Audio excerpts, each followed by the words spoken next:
Good morning, everybody.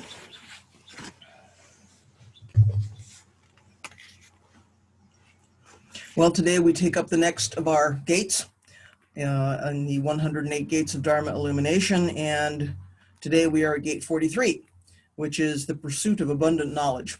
So this gate statement reads, "Pursuit of abundant knowledge is a gate of Dharma illumination, for with it we truly reflect on the form of the Dharma." So, as usual, you have to go back and look at the kanji to say, what is this actually, what's actually going on here. So this is our third week with this verb motomeru, this pursuing or seeking. I'm sorry about my camera. I hope it locks in a minute. So a couple of weeks ago, what we were pursuing was the meaning of the Dharma. Last week, what we were pursuing was prajna. This week, it's abundant teachings. So this abundant teachings is not just any kind of knowledge. This abundant knowledge is not just any kind of knowledge, it's actually teachings. So there is a practice component here. For the second half of this gate, truly reflecting on the form of the Dharma, the literal translation is precisely perceiving or understanding the real situation of everything, or the truth of all beings. So this perceive or understand here is satoru, same root as satori. So it's the understanding that comes with awakening. This is not an intellectual understanding, right? Let's see if we can do something about this camera and force it to focus. There we go. Okay, so pursuing abundant teachings is a gate of Dharma illumination, for with it we precisely understand the truth of all things. Might be another way to state this statement. So a couple of weeks ago, when we talked about the meaning of the Dharma, we were talking about Dharma in its largest sense. How the universe functions, how things really work. We said that the core of that was emptiness. So, we were equating Dharma and emptiness. So this week we're talking about Dharma in the sense of teachings. So as we know, there are three kinds of three treasures. There's manifesting, maintaining, and absolute. We've talked about those before. The kind of Dharma we talked about last week was the absolute version of Dharma, or the absolute element or aspect of Dharma. Now we need to talk about the other two, which is the manifesting and the maintaining. So we could say that we can't really pursue Dharma in the absolute sense, right? Because it's already here. There's nothing to chase after. But with Dharma as teachings, we can make some effort to come in contact with those teachings, to take them on board, consider what they mean, wrestle with them a little bit. So the manifesting version of the Dharma treasure is what Shakyamuni, as a human teacher, actually taught. This is how he practiced with his own Sangha, with his own human Sangha 2,500 years ago. So this is how Dharma as teachings first manifested in the world. So the maintaining version of the Dharma treasure is how those teachings are still being made available today, what we're doing with them today. So it's not only what are we reading in the sutra books that captured those original teachings, what are we reading in the Dharma publications, whatever those might be for you. It's not only what our teachers are saying, but also how we as practitioners are actually working with those teachings ourselves in our own way. So what's our experience of those teachings? What's our own understanding of those teachings? How are we living with them every day? How are we carrying them into the world, right? How are we manifesting our understanding? So when this gate says abundant teachings, it's not kidding, right? Starting with the teachings that have been written down, there are abundant teachings available for us if we know where to look and how to listen. So there are tons and tons and tons of canonical writings in Buddhism. We don't have two convenient books like the Bible. We have lots and lots and lots of texts. So the oldest texts are known as the Pali Canon. You're probably familiar with that term. This is the things that Buddha said that were transmitted orally for several centuries before they were actually written down, which is why things take the form that they do, like lots and lots of lists and numbers. Why? Because it helps us remember stuff. If we know there's Four Noble Truths and there's 8 pieces on the Eightfold Path and there's 3 marks of existence and all those lists and lists of things, it's easier to remember because it was a long time before these things were actually written down. At some point, the Sangha got together and decided which teachings were legitimate, which were valid, which were things that the Buddha actually said and that they had taken on board and were practicing with. So they made 3 groups of teachings with which you may also be familiar. So there's 3 baskets, we might say. We have the words of the Buddha, which are the sutras, the things we call sutras. We have writings on metaphysics, which we call the Abhidharma, and we have the monastic regulations, which we call the Vinaya. So we have these three kinds of teachings in the Pali Canon. Theravadan Buddhism, early Buddhism, looks to this Pali Canon as its set of scriptures, and those alone are abundant. There are lots of them, even in this early form. They are said to fill more than 12,000 pages in about 50 hardbound volumes, taking up 5 linear feet of shelf space. So there's a lot. There's a lot to get through. There's an abundance of teachings there. Then the Mahayana comes along, right, and develops the Bodhisattva Ideal and says that everyone should put off his or her own liberation in order to save all beings. You know, we should all be the last ones out after we've helped everybody else cross over first. So that came with its whole additional, whole set of additional teachings, additional texts. These were quite different in style and in tone from the early ones. And somehow these new texts had to take a legitimate place in a Mahayana canon along with the original Pali Canon. But what do? The Buddha has long since died, right? You know, clearly the things in the Mahayana canon could not be the actual words of the Buddha. They came along later than that. So it was said that these new texts had been hidden for about 500 years since the time of the Buddha, or that they were the words of the Buddha, but he had given these teachings in circumstances in which they could not have been written down, like he's in the heavenly realm somewhere when he's giving these teachings, or, you know, he's giving these teachings in some form other than a human form. So whatever the circumstances were of those teachings, it was not possible to write them down and include them in the original canon. So this is how these things get positioned. So these texts are still called sutras, like the Lotus Sutra or the Prajnaparamita Sutra that we talked about last time, but they sound pretty different from the sutras in the Pali Canon. The early sutras, the early writings are fairly practical. They're fairly down to earth. The Mahayana sutras are much more ornate. They're full of heavenly beings. They have various Buddhas and Bodhisattvas and things magically happening, and they feel a little bit less, you know, day-to-day experience, right? So they can sound pretty devotional. You know, they preach about how to be bodhisattvas, how to be selfless and compassionate and wise. They frequently say just chanting or copying this sutra, you know, propagating this sutra is a good practice, is a useful practice. Everyone should do it. Let's try focusing this thing again. I promise nobody's, you know, your eyes aren't bad.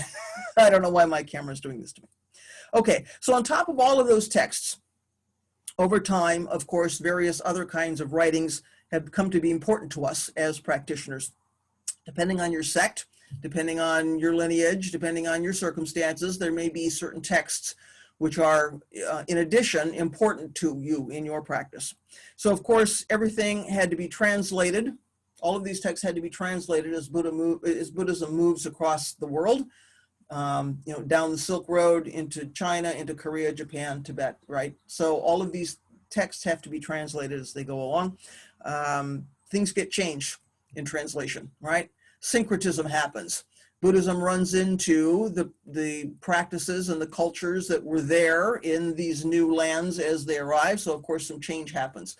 Words get conflated. People think it means one thing, it means something else. You know, so change happens in these texts as they move around. Also then skillful teachers emerge who have useful, interesting, wonderful things to say about the Dharma. They write commentaries, they write practice manuals, they write stories and poetry and various things, and create a whole additional layer of texts which are really helpful for our practice. You know, these may not be the words of Shakyamuni the human being, but these are still things that we find really helpful in just negotiating our day-to-day practice lives. So for instance, Chant arrives in China or arises in China. Suddenly there's koan literature, right? There's stories of all of these masters and students and what they say to each other and how they practice together. And there's a whole body of literature around that. Of course, here in Soto Zen, we think the writings of Dogen Zenji are really important. So we've got a whole body of work just around what Dogen Zenji was teaching and writing. These things have become central to our practice, right?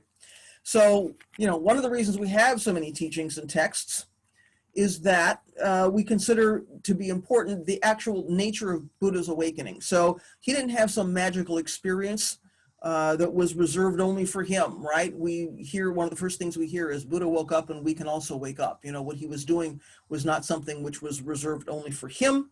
The basis of his teaching is we are already Buddha, right? Awakening is already here. So, we don't have to go very far to find awakening, emptiness, Buddha nature, and all of these things. So each of us has to do our own work of liberation, in order to manifest our own Buddha nature and to help all other beings with their suffering.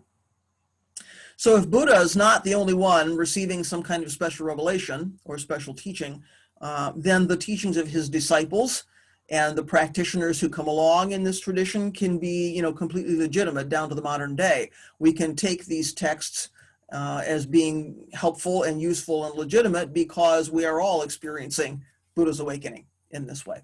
So we have this huge, huge body and growing body of teachings, abundant teachings. I mean, my goodness, we can't think of it as any other thing. So another reason that there are so many teachings is that in the Mahayana tradition, Buddha adapted his message based on the circumstances of his hearers. So depending on who you were, what you were likely to understand, what your background was, what the context was, Buddha might change his teaching. So we know one of the things that's confusing for us as practitioners is we read something in one place and then we read something else and it seems like Buddha has turned around and said exactly the opposite thing to somebody else, and we go, how do we reconcile that? So according to the tradition, he is using skillful means. He's teaching according to the needs of the people who are listening to him. So, it means there's a variety of teachings, right? And they may appear to say something very, very different. So just a reminder here, and I say this to folks who are just coming into the tradition, but it's something we need to not forget. It's fine to read around. In this day and age, we have access to, abundant teachings online and in books and podcasts and recordings and whatever. And it's perfectly fine to read around, listen around, investigate all the teachings that there are. But if you're feeling confused about what you're taking in because it seems like things are contradictory or things have changed quite a bit from this teacher to that one or from this sect to that one, things don't agree, pay attention to the viewpoint of the person who's teaching, right? What tradition is this person coming from? Do they have a particular Dharma family? Are they speaking about a particular version of a text, which might have multiple versions, right? Understand where these things are coming from, because that will help you negotiate. Oh, that's why this sounds different than this. That's why Hojo-san says this, but some other teacher says it a different way, right? So it's not necessary to confine yourself only to things we might call, Soto Zen teachings. But if you're confused, pay attention to the source, right? There's one of the reasons there are so many texts is that so many schools, various teachers have different perspectives. They might all be helpful. Somebody might say something in a way which really cracks something open for you. Great, right? But understand where that teaching is coming from. Be careful what you're looking for. If you're coming to Soto Zen looking for, help with your tantric visualization practice, it ain't gonna work, right? It's a different perspective about practice. Okay, so related to abundant teachings, of course, we have to say a word here about the position that arose within Chant in China, that insentient beings preach the Dharma. So, we hear about this from Dogen, we hear about this all the way back to the rising of Chant, which says there are myriad insentient beings, right? I mean, anything we look at, any form we encounter, we can consider an insentient being. If they're all preaching the Dharma, that's just a huge, immeasurable amount of teachings, because, every form we run into during the day, cups and books and anything is preaching the Dharma. So it's, it's an incredible amount of teachings if we can hear that and if we can take that in. So there's a traditional Chan story which says, that the student asks, if the insentient actually possess Buddha nature, can they preach the Dharma or not? And the master says they preach magnificently, they preach continually, and they preach eternally without a moment's pause. Student says, then why is it that I do not hear it? Master says, just because you yourself do not hear it, it does not mean that others do not hear it. Student says, then who can hear it? Master says, all the sages hear it. So this is a famous story. Dogen wrote about it, Keizan Zenji wrote about it. It returns us, I think, to emptiness as the meaning of the Dharma. So the point is that when we're standing up in emptiness, we're not making any distinctions, right, between sentient and insentient, or between ordinary people and sages, or between anything else. So that's the moment when we see the suchness or the emptiness of each thing that we encounter. That suchness or that emptiness is the Dharma preaching of insentient beings, because they can't help but manifest emptiness. The emptiness is there, the Buddha nature is there, so they can't help but preach that. The question in this koan is, can we hear that? And how do we hear that? So that object sitting there in front of you, whatever it may be, is completely manifesting suchness without any hindrance, without any unclarity. It's not caught up in its own stuff, right? It's completely manifesting suchness. The question is, can we hear that preaching? Can we hear those abundant teachings? If so, then we're surrounded by abundant teachings in every moment, no matter where we are. If we're in the bus station, or we're at home, or we're in the zendo, it doesn't matter. We're completely surrounded by abundant teachings 24/7. So if we really get that, then that is awakening, right? And that's the second part of this gate statement. Pursuing abundant teachings is a gate of Dharma illumination, for with it we precisely understand the truth of all things. So again, that precise understanding is satori, or awakening. So satori is a term we might associate more commonly with Rinzai, with Rinzai Zen. It refers to a sudden insight into our true nature. So practitioners in that tradition will focus on study and koans and working with a teacher, in addition to sitting practice, and everything in their practice that is aimed at having this kind of breakthrough, or having this kind of insight. But for them, satori is considered only the first step in fully manifesting Buddhahood. So you still need to deepen your insight. You can have some experience of satori, but that's not it. You still need to deepen your insight. And in this tradition, you need to have satori experiences like over and over and over again, supported by some kind of continuous practice, right? So it's not a one-off. You have some insight, but then you need to support that with a continuing practice. So Soto Zen is a bit different, and it simply emphasizes silent illumination, or zazen, or shikantaza. And we're not aiming at any particular outcome, peak experience, breakthrough, insight. Dogen felt that Zen practice was about something larger or broader than having a specific experience of insight, or a momentary sort of mystical state. So in the Zuimonki, he writes, "It is said, even 1,000 acres of clear fields is not as good as a bit of skill that you can take around with you." So the 1,000 acres of clear fields is the spaciousness that we might experience when we have some kind of insight into emptiness, or we touch emptiness in some way in our practice. But he says that moment of insight is not the end point. It's not like, well, we're done practicing when we have that bit of insight. Enlightened vision does not only occur in an instant, as in satori experiences, but is constantly active at all times. So it's something we can take around with us, in his words, this bit of skill that we can take around with us, right? So it's not a one-off. So sometimes these two schools, Rinzai and Soto, are characterized as sudden and gradual, or we might say linear and nonlinear, right? There's various ways to distinguish the particular viewpoints of these two schools. Rinzai folks are practicing in a step-by-step way toward satori, which they're having over and over and supporting with some continuous practice. Soto folks are doing practice, and awakening is not two, right? This is familiar territory. So practice itself in our school is awakening. Practice itself is emptiness and awakening and enlightenment and Buddha nature and all that. So Seke Harada, who is a modern teacher, you may have heard of him, wrote something I find really helpful. He says, "The objective of Zen practice is to graduate as quickly as possible from Zazen and return to the time before you knew anything about Zazen." So we always say in this practice, there's no objective, there's no goal. So, okay, put that over here. And then, what he's saying is the objective of our Zazen is to transcend Zazen, right? It's to get back to that time before we made any distinction between Zazen and anything else. So our shikantaza doesn't have any meaning outside of itself. We're not doing it in order to get somewhere, right? We're doing it in order to let go of it. So Zazen, work, and study are interpenetrated in our practice in that they are all satori. They are all emptiness or awakening, right? We don't have to wait to get on the cushion in order to think that we are practicing, or to think that we are manifesting Buddha nature, or working on practice.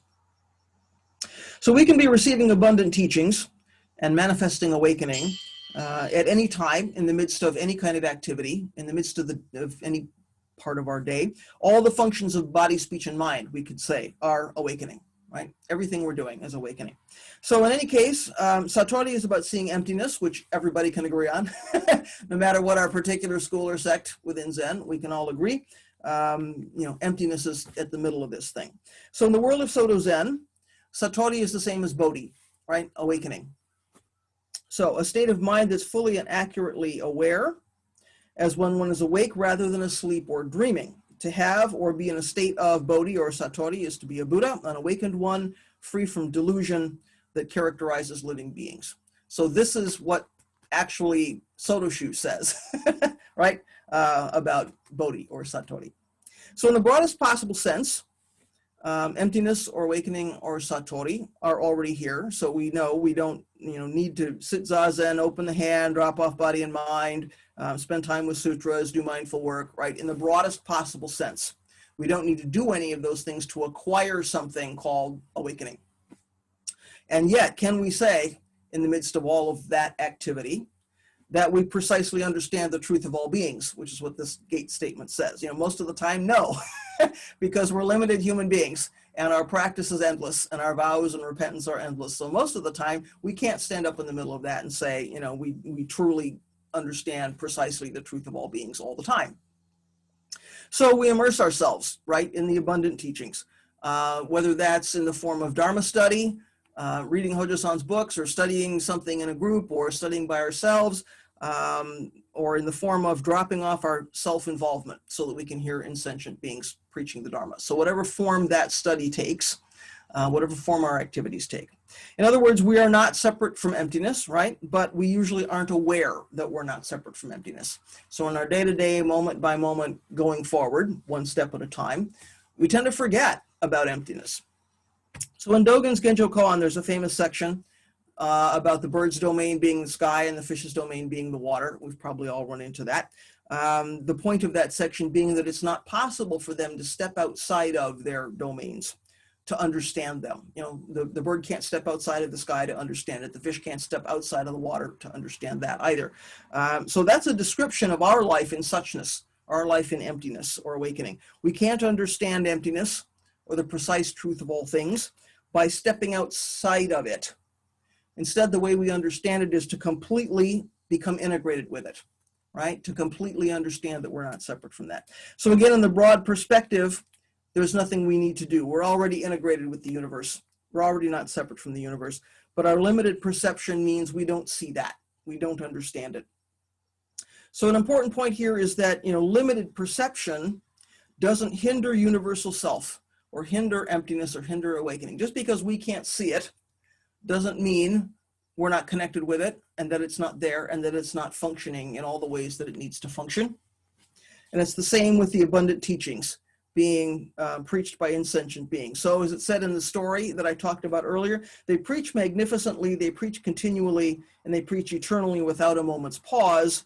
Then why is it that I do not hear it? Just because you yourself do not hear it doesn't mean that others do not hear it, right? So we're already connected with everything that's going on. We just need to accept that we're already a part of all of that. Hojo-san calls that becoming one piece, right? It says when we kind of drop that separation, it's about becoming one piece. So in a way, we're already one piece, but we don't live there. So how do we come back to integration? How do we come back to becoming one piece? So yes, it's true that in the world of form, we need to make distinctions, right? We can't live our daily lives without making some distinctions. We can't ignore that. We can't function if we are not making some choices and making some distinctions. We just sort of become inert and foolish because we're not able to carry out any kind of work or any kind of activity. We also can't pay attention only to the world of form because we know that's not the whole story, and we'll just sort of become crazy, right? So this is Uchiyama Roshi's teaching, isn't it, about the need for balance between wanting to be passive and peaceful and sort of, preserve our equanimity, and wanting to be active and creative and intellectual and out in the world doing things. So, he's always saying we need to keep this balance. So we need to pay attention to teachings about both of these aspects of our lives, and there are abundant teachings about both of these aspects of our lives. So yes, Dogen wrote some elaborate, philosophical, abstract kind of stuff, but he also wrote instructions about how to brush our teeth and how to use the toilet. So he's helping us in both of these kinds of domains, right? It's all practice, whether we're standing, sitting, walking, or lying down. It's all a source of the teachings. So whatever the activity is, whatever the study is, it's all a source of these abundant teachings.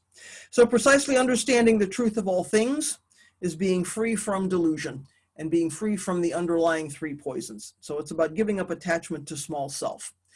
Giving up attachment to small self is not the same as negating small self. It's not the same as annihilating small self. So small self is there, but we need to look carefully at how we cling to that and what our attachments are to that. So from the point of view of emptiness, of course, there is no small self, there is no delusion. So it's not that those things have disappeared.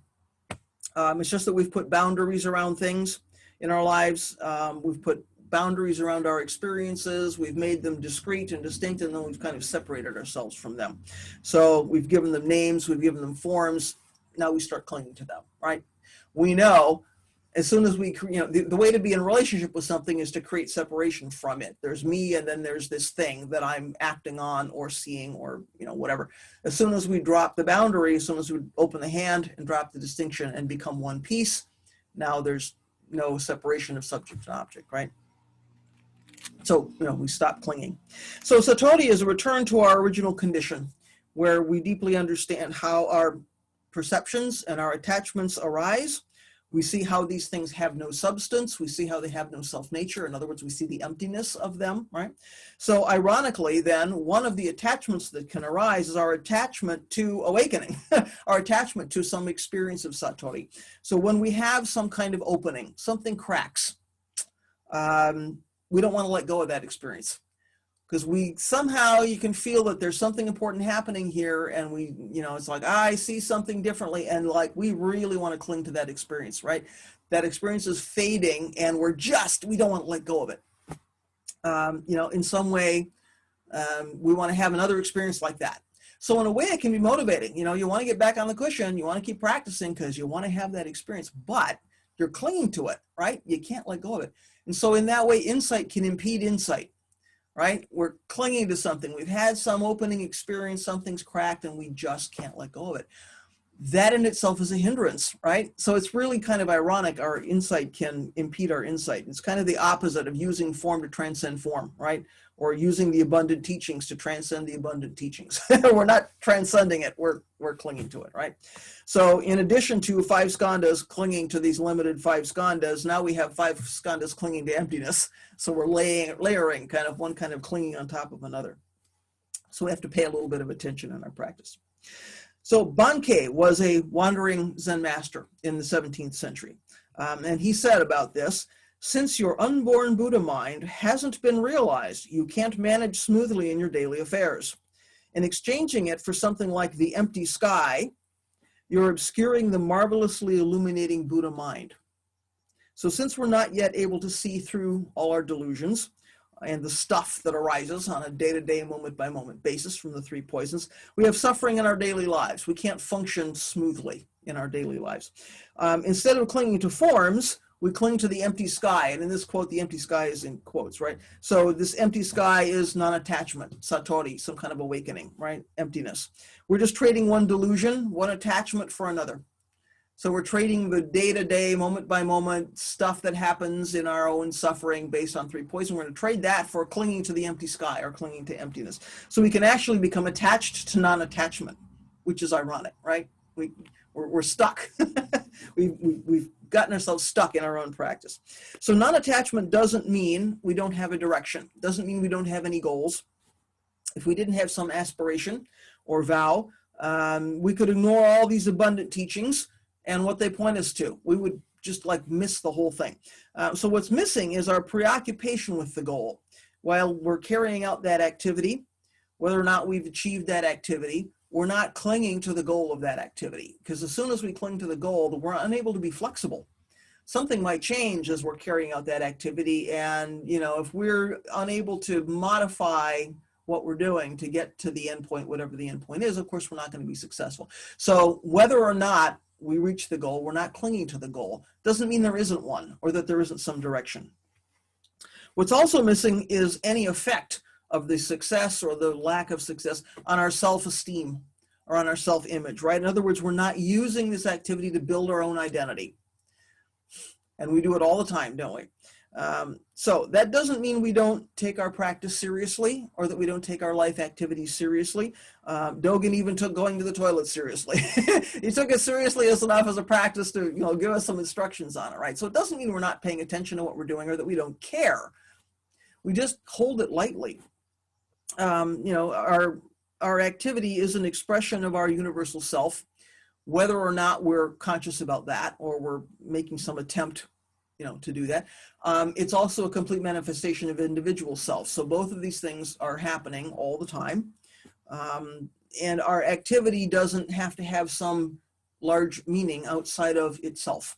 We're doing the activity because we need to do the activity, but we're not clinging to the activity. And we're not writing a story about ourselves on the basis of that activity. So we've seen from just what we've covered today that insentient beings are teaching us all the time. If that's true, then we ourselves must also be teaching all the time with our activities. If everything we're doing is a complete manifestation of universal self and individual self, then just like the insentient beings, we also are preaching the Dharma all the time because we can't help it. We are manifesting Buddha nature all the time. So it might be that we're doing that in some intentional way. We're being big brothers and sisters for our friends in the Sangha or for other people we're practicing with. Maybe we are trying to be good role models or trying to be good examples, either because we have an official sort of leadership function or just because that's our practice. When we're practicing, we're trying to do our practice as wholeheartedly and sincerely as we can, and we may be aware that that's useful for other practitioners. The fact that we show up in the zendo, even the virtual zendo, is a support to other practitioners. And so in our way, we're sort of preaching the Dharma all the time, whether or not we're doing that consciously. It might be an official thing and it might not be an official thing. It might also be that the teaching and the learning that's happening is between ourselves and ourselves, right? Nobody can do the work of liberation for us. And so in that way, we're kind of being our own teachers frequently, simply paying attention to our own behaviors and our own responses to things, and what we're doing skillfully or unskillfully is a hugely abundant source of teachings, right? It's all happening here. If we're paying attention here, the teaching is happening between me and me, right? There's plenty of abundant teachings just here. So if we're listening, we're preaching to ourselves all the time, if you want to think about it that way. Sometimes those teachings are hard to hear, all right? But our job as bodhisattvas is not to look away. So, I do something unskillful, golly, there's some abundant teachings happening there if I'm willing to pay some attention to that. And it's not easy to see and it's not easy to hear. But if I can enter into that with some wisdom and compassion and try to learn from that, I'm preaching to myself in that way, right? So we can say even in these days where we're frequently doing solo practice, we're practicing at home, we're sitting by ourselves, we may be studying by ourselves, there's some things we can learn from ourselves, right? We are preaching the Dharma to ourselves in a lot of really useful ways. So our own day-to-day lives, we can say, are full of abundant teachings. We don't have to look very far. Whether that's inside or outside of formal practice, we have myriad opportunities to precisely understand the truth of beings, right? The truth of all things. So I'm going to leave you with a fun bit of writing by a debater who compares a more linear sort of Rinzai style of debate with a more nonlinear Soto style of debate. So this person, I'm guessing this person is a practitioner because of the way he talks about Zazen, right? This is not necessarily a Dharma writing. But when I encountered this, I thought this is really kind of fun and interesting. So I'm going to just share this with you. Perhaps if you were nice, so let me back up. He's describing the usual logical way that people prepare for a debate. I don't know what you call the event when you have a competition, right? So he's comparing this sort of logical way people prepare and a maybe less logical way. So he's saying that when we prepare for a debate in a logical way, we sort of move from inspiration to inspiration, right? We're maybe looking for some inside information on the right trick or the right strategy to win the debate.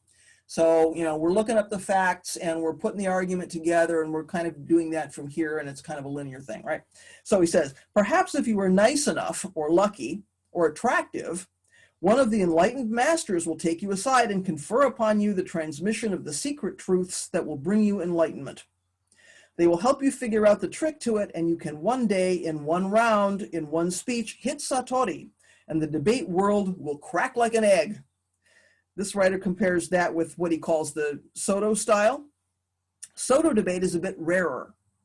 This is the practitioner who sees little distinction between being a good debater and being a human. The practice bleeds into daily life, and daily life bleeds into the practice. They, of course, admire the success of the skilled, but recognize it was not because of a moment of satori that success was achieved. Daily sitting, daily work on debate was essential. When you're sitting zazen, you are doing zen, which means you are practicing it. There's nothing more to do. When you debate, you are a debater. Whether you make bad arguments or not, you are a practitioner. Debating is not an instrumentality, it is the goal. When you debate, you debate. You are not trying to open up something, it's open. You opened it. This is the Soto approach. So I think this is an interesting way to, a set of images about, you know, our practice, whether our activity is debate or anything else, right? The difference between being a good debater and a human.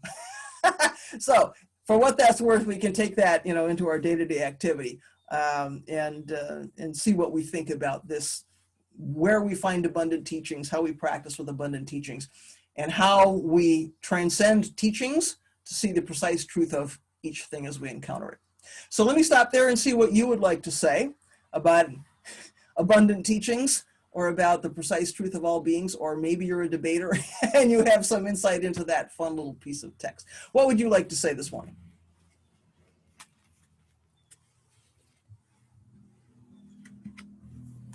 Nobody's up for debate.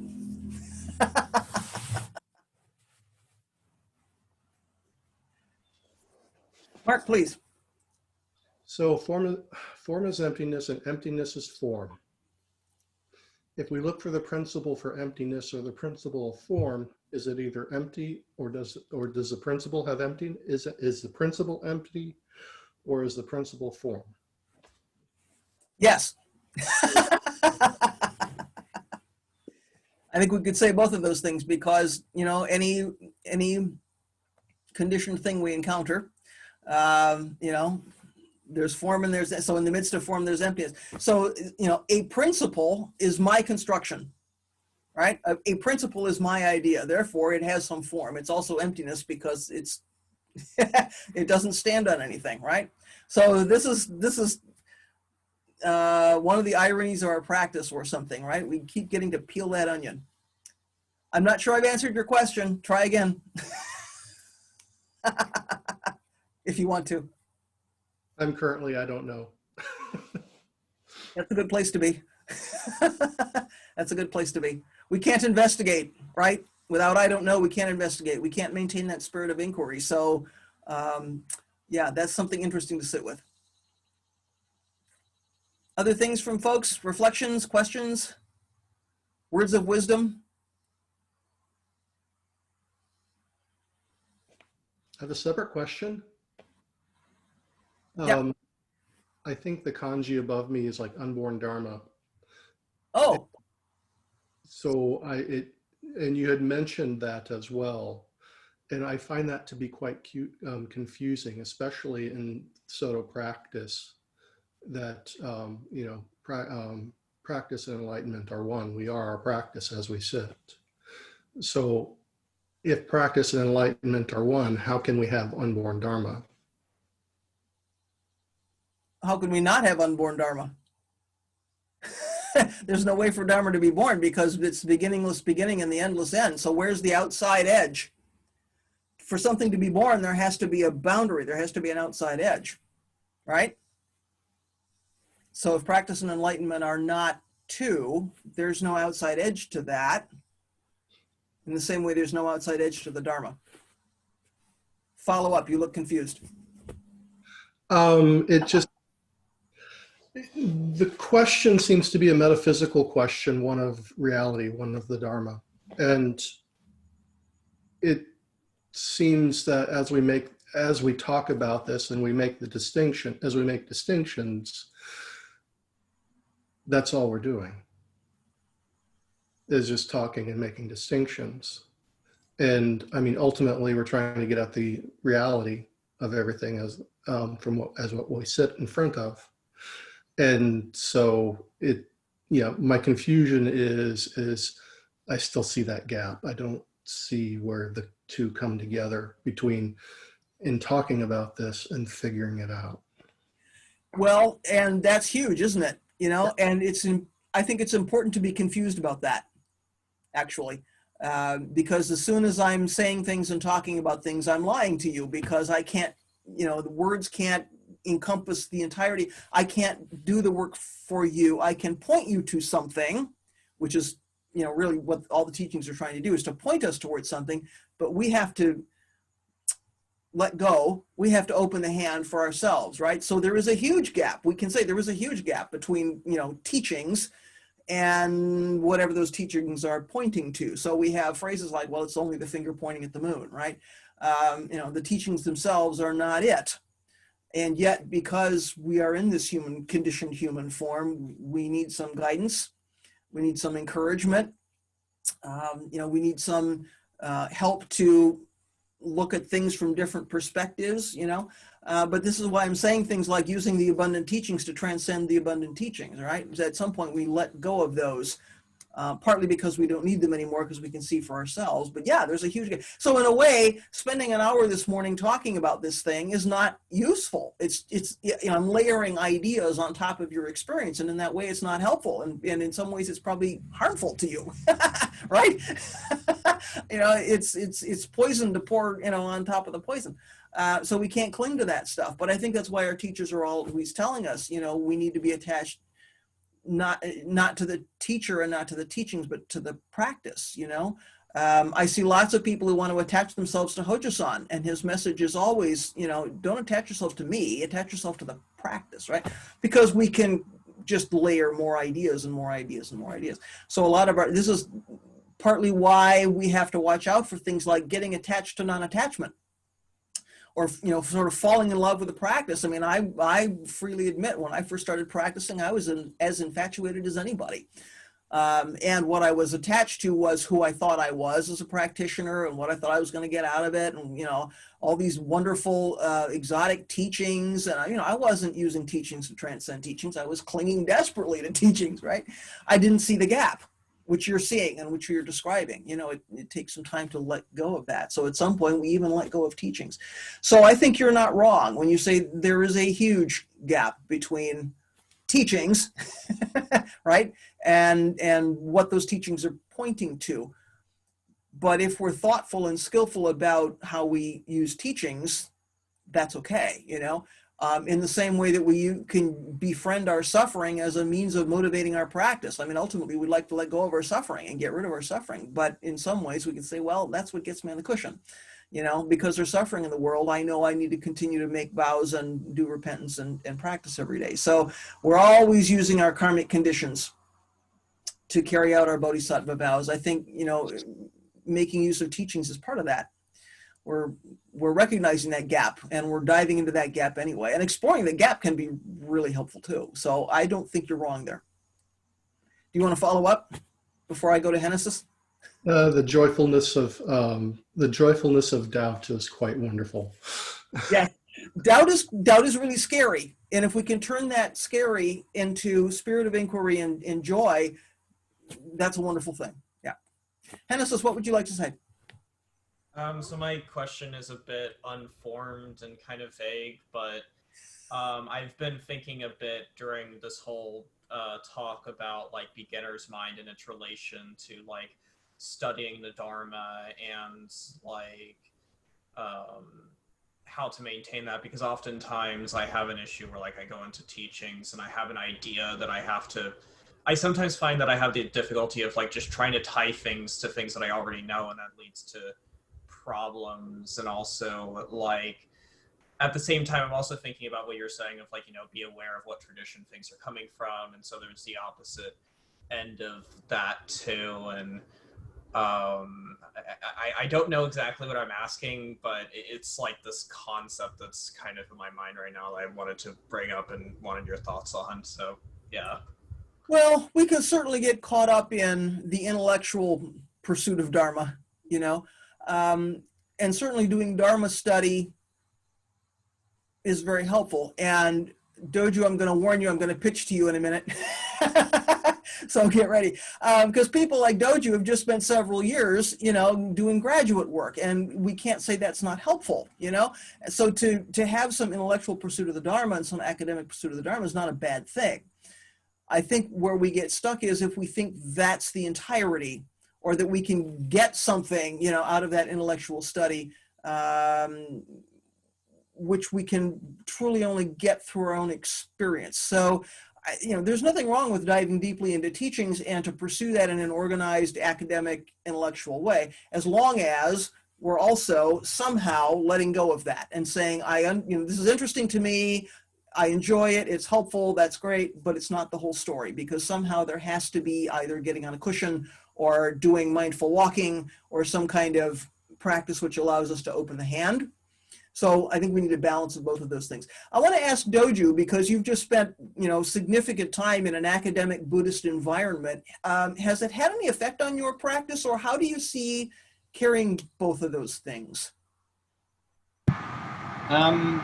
In a way, yeah, I sort of see it as separate almost from my practice in some ways. I mean, it, you know, it obviously works together with it, but in an academic context, you're kind of, you know, examining Buddhism as if you're sort of an outside observer rather than a participant. And I think that has a certain value, but you know, what you were saying sort of reminded me of how Hojo-san talks about how when he first entered Antaiji and he put all his books in the closet and didn't look at them for like 10 years. And then like after he'd sort of established this strong practice, he came back to this more intellectual understanding of Buddhism. So I don't know. I mean, I think that they work together in an important way. But yeah, it's I think certainly important not to just confuse ideas and words for what we're doing. But at the same time, if we don't have any exposure to those, we don't really know what we're doing when we're sitting and fishing, or how to approach, you know, what's going on. So I don't know if that's helpful. Good, thank you. Let's see, it's helpful to have an actual academic in the room. We can ask, because your experience is more recent than mine. So I've been out of grad school for a while. So yeah, I mean, some balance there is useful. So I would never say to somebody, you shouldn't be reading, you shouldn't be studying. I think those things are helpful. And also I think at least in my experience, the kind of intellectual study that we do is helpful to pointing us toward the Dharma gates that are the Dharma gates we encounter off the cushion. And in the day-to-day world, you know, sometimes, I mean, you know, just looking at things like koan stories and all these things, you know, they're not necessarily about people sitting on a cushion. They're about people sweeping the yard. They're about people doing other things. And it's like, oh, you know, now somehow I have some entry into that story because of my day-to-day life. So again, I think there's some useful balance there, right? I think there's a reason that the three activities we have are Dharma, work, and study. You know, I think we need all three of those things. So some, you know, the sitting or whatever your equivalent of sitting is, you know, we need that. Some Dharma study is helpful. And the work, which means we sort of take those two things together and go out into the world with it, is also necessary. You know, this is not a cloistered tradition. So we need all of those things in order both to deepen our own understanding and to manifest that in the world, because we need both of those things. That's the Bodhisattva life, right? What would others like to say or ask? I thought I saw another hand up someplace. Mark, please.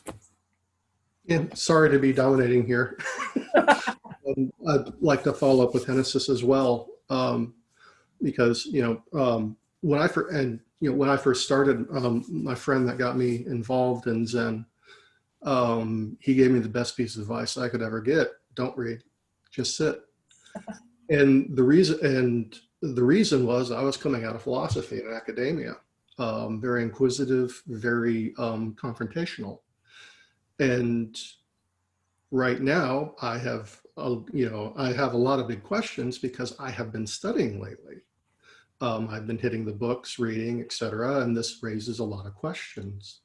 And one of the things that I've found is that the practice for these past 16 years has been very supportive in that doubt and in those questions, because each time I do raise those questions, I come back to my practice, I come back to my sitting, and that, it's a strange thing to say, but it refocuses me back into just Zazen. And so the questions are just questions. I mean, ultimately, I think the best thing that I've seen out of this is there's a teacher, Genyo Smith, out of Champaign, Prairie Zen Center. He came to my sitting group in Illinois one time, and I was driving him back home, and I started asking him about his Dharma talk, and he goes, "That was back then, let's focus on now." And, as I read and I sit, those questions come up, you see a bit of epiphany, you see some bit of enlightenment, but then later on, that was back then, it's not now. And so, a book is a book, Zazen, Zazen, and we just keep going forward. So hopefully that's helpful. Well, I think everybody's experience is helpful. We've all wrestled with this in some way, right? It's like you read something and then, the cushion is where you verify, and then you read something else and maybe the cushion is where you verify, or maybe it's your work in the world, right? All those things are together. Hennesis, you want to follow up? Yeah, I think I might have actually worded poorly what I was trying to say. It occurred to me. But basically, I guess what I was trying to get at with like the beginner's mind thing, and maybe I'm misusing that term, but I sometimes notice, and maybe this is just me, that like sometimes I go into like Dharma study with an idea, and then because of that idea twists how I'm interpreting what I'm reading. So that, if something doesn't fit what I'm expecting to find, I find myself sort of like subconsciously like trying to shift it around or things like that, and various other things. And I guess I'm like wondering, like when engaging in Dharma study, like how do we avoid that? Just sort of like have an open mind and have this sort of like meditative, like not hold an idea while you're reading and trying to understand the Dharma itself, I guess, is more of what I'm trying to get at. Thank you. Yeah. Okay. So now thank you. That's, I think everything we said was still helpful, and now I understand your question, or at least maybe better. Okay. So I think it might be, I think having an open mind while we're studying is important. I think to some degree that's difficult, right? Because we're engaging a different kind of part of our brain. So I think there's always going to be things that we're always going to have some cognitive dissonance, right, about what we're reading. And our human nature is to want to resolve that. Sagan, I'm going to pitch to you in a minute as a classroom teacher. Just warning you. I think we're always going to want to try to resolve that. This isn't what I read before. This isn't what I was expecting this person to say. This isn't my understanding. How do I make this thing fit? I think that's not uncommon. What's really interesting is that you have perceived that you're doing it, right? Because now you get to examine that. Now you get to like have some inquiry about that. What am I doing with that? Can I just hold these two things and like wait for that to resolve in my own verification, right? In my own sitting, in my own walking, in my own working, whatever, can I just hold those things and let that resolve? I think we do want to resolve things because we want to be finished. I want to know that I understand this and I want to be finished and kind of move on. So I think there are times in our practice where we get to hold two things and say, these don't line up. And I've noticed that I'm trying to get them to reconcile, and maybe there's a way to do it, but maybe there isn't a way to do it. And simply holding that dissonance is in itself an interesting practice. Sagan, I want to ask you as a classroom teacher, coming at this from a slightly different perspective, when you're teaching and you're working with students, do you have anything to throw in about that? How we work with new information and how that might be related to practice? Well, I think an important thing is to try to hear out the student, try to get a real sense of what what they're grappling with. I mean, the first thing is really to listen carefully, I think. And often, you know, it's not, maybe it's an angle on reality that I'm not familiar with, or I haven't really considered very extensively. At that point, you know, it's a matter of responding kind of on the spur of the moment, whatever, you know, whatever comes into my mind to address that particular question. But kind of reinforcing what you were saying there, I often come back to a few words that Deshimaru said. He would often say, we should embrace contradictions. And that, to me, that always stuck with me. I mean, that notion that, you know, when we feel some kind of a conflict or a clash between different perspectives or different ideas, it's, you know, our first response is to say there must be one right answer to that. But I think it's the realization that there can be many answers and that all of them are somehow included. You know, we tend to want to exclude certain possibilities or certain ideas or views or angles on reality. But in a sense, you know, if we think about the Sandokai, oneness and multiplicity, then multiplicity is okay. There's nothing wrong with that. That's really interesting. So now we're back to integration and becoming one piece. Yeah, that's really interesting. So we're not letting go of any particular perspective. We're going to try to hold them all. Doju, please. Hennessus, after kind of stating it in that way, you know, something came to mind for me in terms of, you know, answering Hoko's previous question about academic study of Buddhism. And I think that one of the most important things that I realized is I, too, also had a very kind of biased approach to looking at Buddhist texts before entering the program. And in religious studies, there's a whole field called hermeneutics, which is basically like, how do you interpret a text? Because all of these things, of course, were written for a completely different audience in a time very distant from our own. So if we just kind of naively pick up a text, you know, we're automatically like inserting all of our kind of American biases or, you know, largely sort of Christian backgrounds, you know, Western Enlightenment philosophy, all these things we tend to just sort of insert into the text, even though those things are completely foreign to them.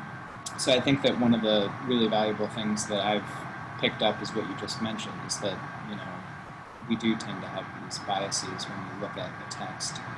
And I think the best kind of remedy for that is learning about a broad variety of perspectives. So, you know, in my program, we have, you know, people who study Tibetan Buddhism and, you know, different forms of Japanese Buddhism and so on. And, you know, if you hand the same text to these different people, they'll have all kinds of different things to say about it. So I think it's important not just have this narrow kind of Americanized Soto view when we look at the text. Good. Thank you. Wow, interesting discussion this morning. What would others like to say? Hi. Hi. And mine's not well formed either. But just listening to all this, and I feel like I'm a broken record because this is all I'm thinking about these days, but I feel like that's exactly, you know, what's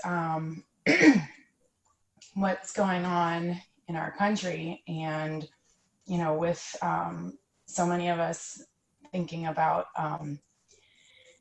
you know, how we are as a racist country. And I feel like that it was a really interesting question because, you know, my first answer was like, well, that's, you know, that's why we have teachers, you know, is to help us with all this. This is why we're all here right now, learning from what you guys are saying, which is really helpful. And excuse excuse me, and I find that even, you know, everything, like Sagan and Dojo, everything you said, it's like the same, it's the same as what we're trying to figure out, looking at our perspectives of everything we're digesting, you know, in America.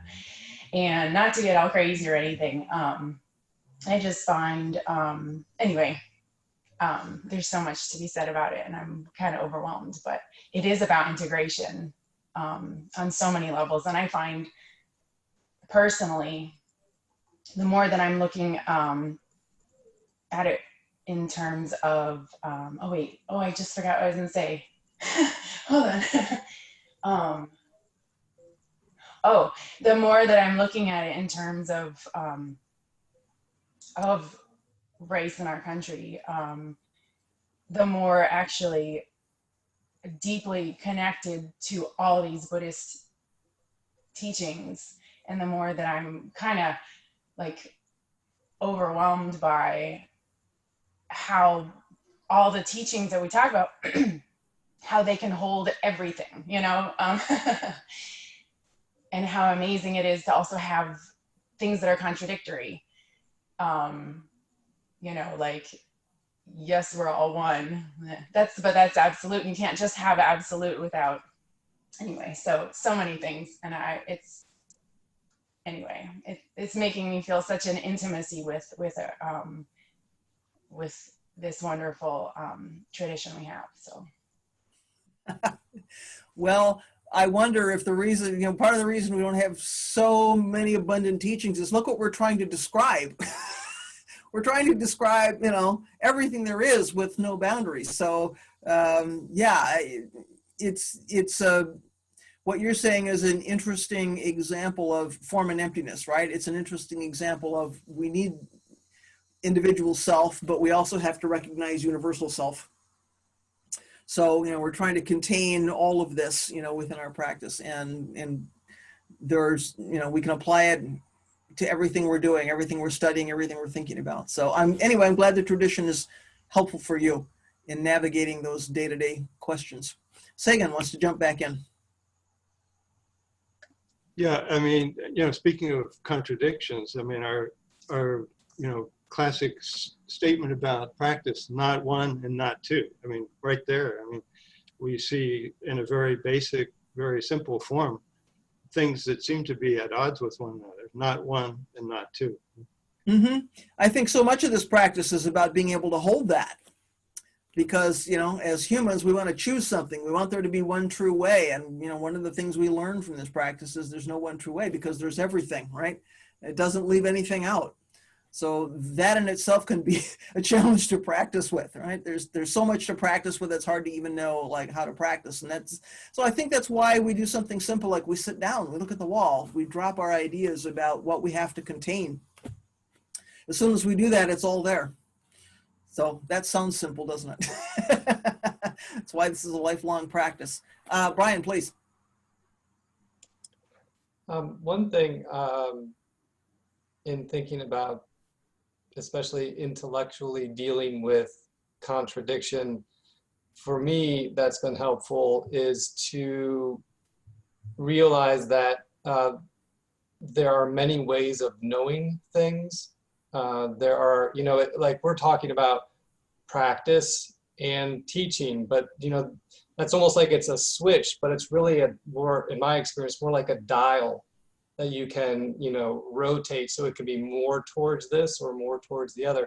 So for example, sometimes if I am faced with a contradiction and I'm having trouble reconciling that, or I want to reconcile that, you know, it's partially because I'm trying to do that in a logical way, which is just one way of knowing, one way of understanding.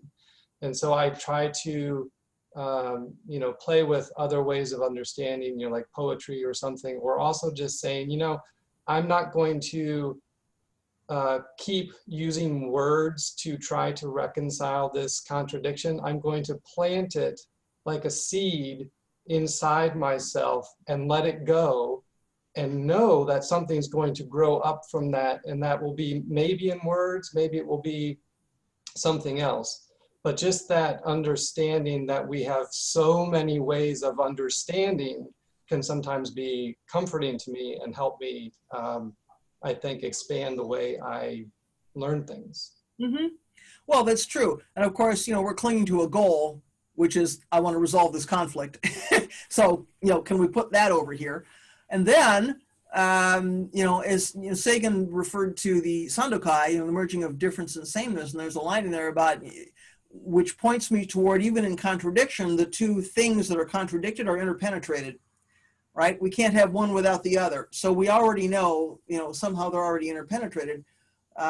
So in the light there's darkness, but don't take it as darkness. In the darkness there's light, but don't see it as light. These things are already connected. So when you were saying it's a dial, it's a spectrum, right? It isn't actually that there's a complete separation here. These two alternatives, whatever they are, I'm simplifying it to two, are already interpenetrated. So in a way, we can let go of this goal that says I have to resolve or choose one or the other. Can I just hold both of these things, knowing that they're already interpenetrated, and let go of my need to resolve it? And as you say, at some point it resolves, either because we don't need to resolve it, or because we have a different perspective, or our practice has matured, or something has happened about that. But yeah, we so want to choose something. At least people with certain temperaments. I'm one. We want closure, man. Give me an answer. Well, life is not like that. So, so much of our practice, I think, is about embracing the uncertainty. I can't remember, embracing the contradiction, as Sagan said, or knowing that there are two things we have to hold at the same time, or being comfortable with paradox, or with uncertainty, or with, spirit of inquiry, and not getting to an end point. And that's tough for us. That's not how we're raised to know. We're raised to know by doing some investigation, and making a logical argument and coming to a conclusion. So as our debater said at the end of this talk, can we see that? Can we see the debate itself as practice? Can we see our confusion about these two, our inability to have beginner's mind? Can we see that too as, part of investigating that as part of the practice? Can we take all of that on as part of the practice? It's a challenge, right? There's a lot to do. But, if we change our perspective a bit, that can be helpful. What would others like to say? Doju, please. Yeah, I've got talking about embracing contradiction, I'm looking at the kanji of this particular Dharma gate. So it's sort of a Shuso style question, I guess. So what is the form of the Dharma? Yeah. Well, and so if you look at I'm thinking you're probably looking at the same thing that I looked at when I looked at the kanji, and this thing that gets translated, the form of the Dharma. I can't remember because I don't have it in front of me now. Came out to me as it's the precise, precisely understanding the truth of all beings, right? So I'm thinking the form of the Dharma, precisely understanding the truth of all beings. I mean, you can reconcile that, but I think it's useful to hold both of those things too. What exactly is, the true, the truth of all beings, and how is that the form of the Dharma? So I think we get to hold both of those things. Yeah, it's sort of it's Hoso, which is also the name of the East Asian Yogacara school, interestingly. But yeah, I think it's sort of like this form is emptiness kind of thing, because you're absolutely relative context.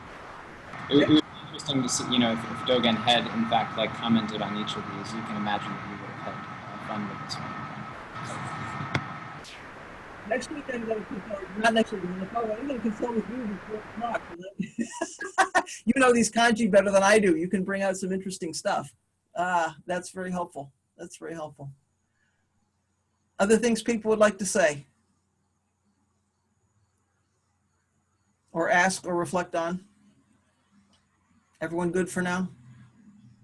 These gates are so interesting. They intersect such interesting stuff, and you never know what's going to come out of it, right? Okay, very good. Thanks for a useful discussion today. I'm going to pitch back to Mark. We can do our closing chant and some announcements, and we'll move on with the day. thanks for your practice this morning.